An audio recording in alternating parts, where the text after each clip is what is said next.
Memang, memang saya kurang pandai bicara, saya mengerti. Memang ada yang mengatakan saya bisanya hanya joget saja.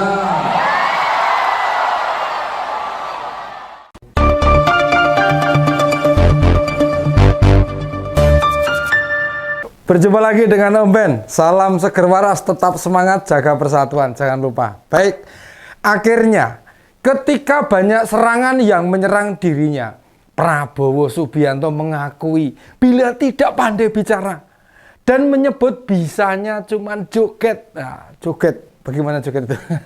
Nah, itu tahu. Kalau bisa joget, ngapain mesti ikut pilpres? Kan yang repot jadi orang banyak. Pengakuan itu loh disampaikan waktu bertemu relawan Prabowo Gibran itu di Bengkulu sana. Memang sih di TNI tidak banyak perwira yang pandai berbicara karena mayoritas pekerjaannya itu tugas-tugas keamanan. Tapi kan gini, lihat jenjang atau levelnya serta jabatan yang pernah diemban. Memangnya kami ini nggak tahu jabatan apa yang pernah disandang Pak Prabowo, baik di militer maupun di partai politik.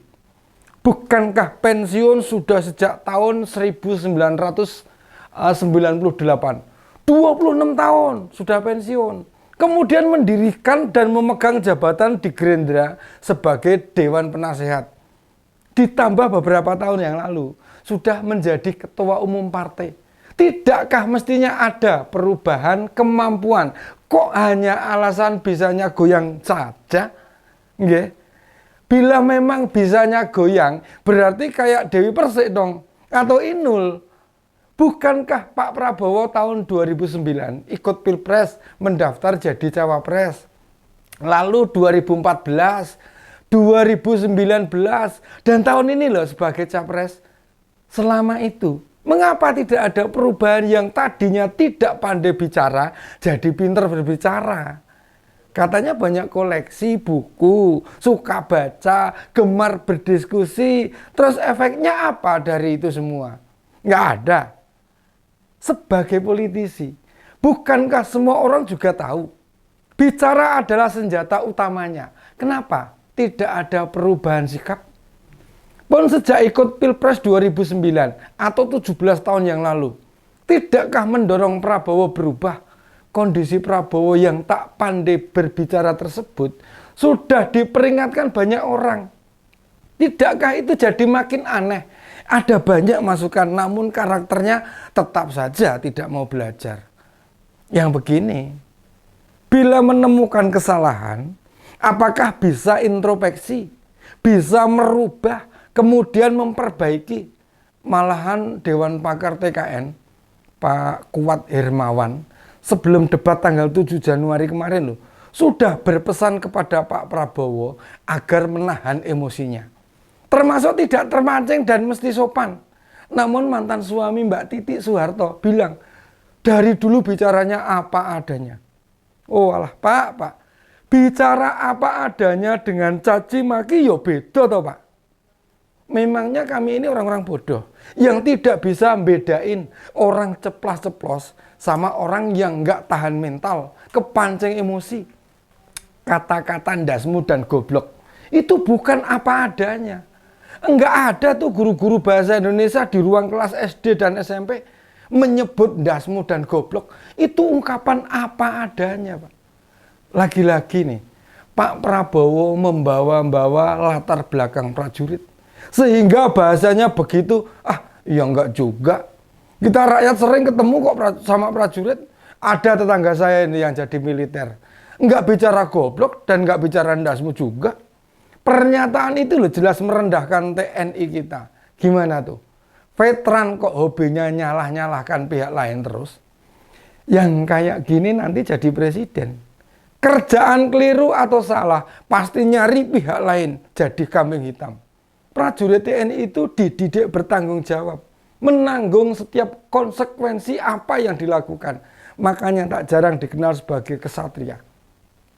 Seorang kesatria itu pantang menuduh pihak lain bersalah bila memang tidak bersalah.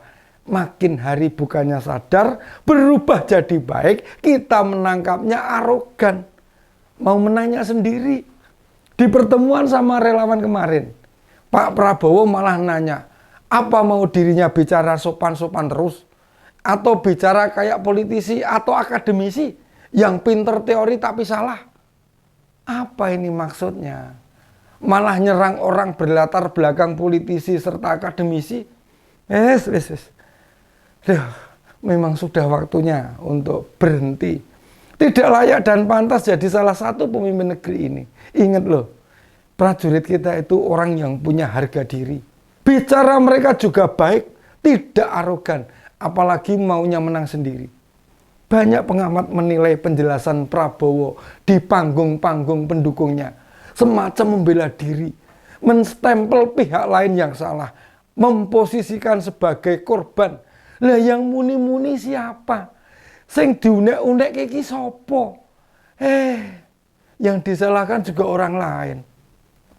Para pendukung Prabowo Gibran itu tahu wataknya bakalan sulit diubah. Dipikirnya emosi meledak-ledak itu dinilai sikap tegas. Ya berbeda lah. Mosok pendukungnya Prabowo Gibran sebodoh itu?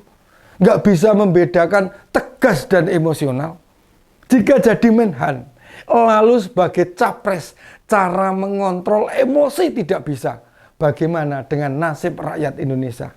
Apa bakal ada yang berani mendekat, minta foto bareng, atau mengkritik kebijakan pemerintah? Apa mau reprensifnya Orde Baru kita rasakan lagi? Lantas prajurit-prajurit TNI berkeliaran dari kampung ke kampung, mengawasi bicara kita. Sedikit saja mencela negara, apalagi presiden langsung diangkut. Wah, ini semua itu harus dicegah. Generasi muda, generasi milenial, generasi Z mesti diberitahu bagaimana dulu Orde Baru berkuasa dan bagaimana mereka mengintimidasi, menakut-nakuti rakyat, memaksa rakyat mesti setuju program pemerintah. Yang nekat demo langsung ditangkap dan diangkut ke Polres atau Kodim, diintrogasi serta diancam dengan pasal.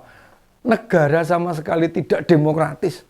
Makanya meski kita sudah merdeka 78 tahun, faktanya demokrasi baru mulai berjalan lumayan agak baik loh, agak baik ini setelah reformasi kemarin. Dan waktu Orde Baru berkuasa, Prabowo itu menikmati kekuasaan itu sebab mertuanya jadi presiden. Kenangan pegang kekuasaan tanpa batas itulah yang bisa jadi ukuran atau pemicu. Makanya tak pernah bosan ikut pilpres. Pak Jokowi loh yang jabatannya itu 2 periode masih pengen nambah kok.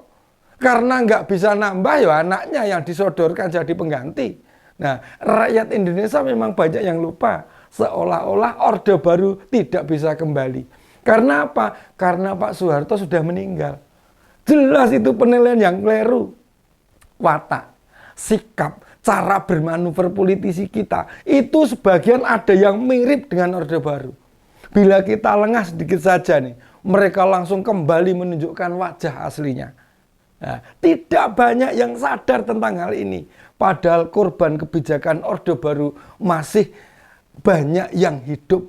Korban kebijakan rasis, kebijakan ekonomi, kebijakan pendidikan, kebijakan diskriminatif, dan ratusan kebijakan tidak adil lainnya.